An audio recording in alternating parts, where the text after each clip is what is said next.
this is an angle of my room. It's interesting. I like this effect. That's a big crack in the window. You know me and windows. No, I just keep looking at these glass windows and I'm like going, they're not protected. If there's a tornado, it's gonna crack. It's gonna more than crack. It's probably just gonna burst open and half the house will fall apart. I don't know. But it's a nice looking house. Um, but I don't know.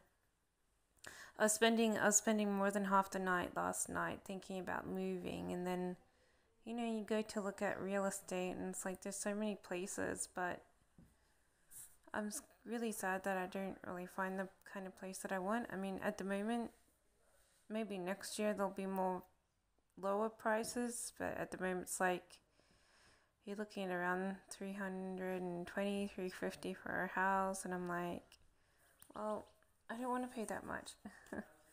But the land that I was looking at is still available, but that's probably because it's also a tornado zone land and no one wants to buy it. I like it because it's cheap, but I don't know if it's crazy to put a house in it. I think I've bought that kind of land before, and cyclones, tornadoes, whatever they are, just come along and rip it up. But I don't know. I'm kind of sad because I want things to be cheaper, and nothing is cheaper. And so I'm back to just wondering what I should be doing. I don't especially like living with the other person. I feel like I'm getting a bit of a run on their personality. Don't get me wrong. I mean, it's not like I would rather not live with them. It's sort of what I'm saying. I'd sort of get sick of their personality because they want to pick, and even playfully pick when they have nothing to pick on, and I'm like, I didn't really appreciate it because they're always picking about things. And today I was like, oh, you can't change the setting on the dryer, and of course when I'm not there, they can do it, but it's a new dryer, and they don't want me to break it, but I mean, surely you can turn a dryer on and off and change the setting. So, but it's more than that. It's just like their personality in general. It's just like I get sick of it sometimes. Like, I'd rather just leave them with it and have them. But I have nowhere to go. So it's the only thing. You can dream that those charity houses, if you win them, you can dream that they'll actually be your forever home. It's like the longest I've lived in a charity house, I think, was 8 months. So I don't know.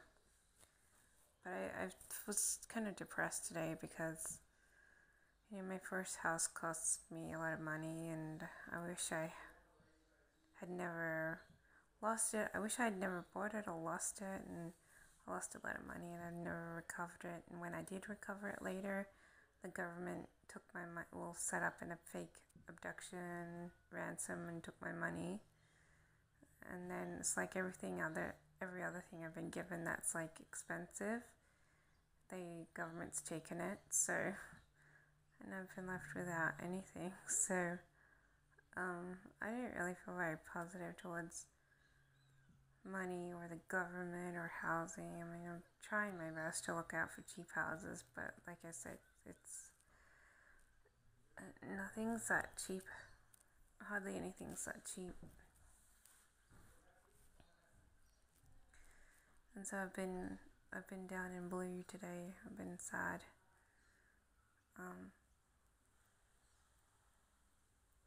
Because after this place is messed up with the storms, I don't know where I'll be going there. I'll probably be going to a rental if that happens. But I do want to move my stuff out here. I've got more than 500 grand worth of belongings. But I don't want to leave it in storage. I don't want to bring it out here. And so I'm like, oh, I should move somewhere to be able to have it back and stuff.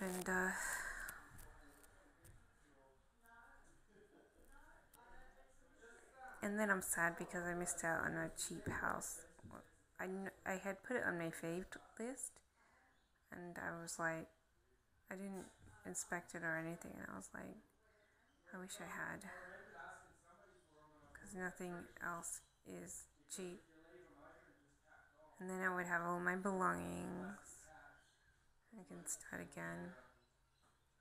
I don't really like my belongings being in storage.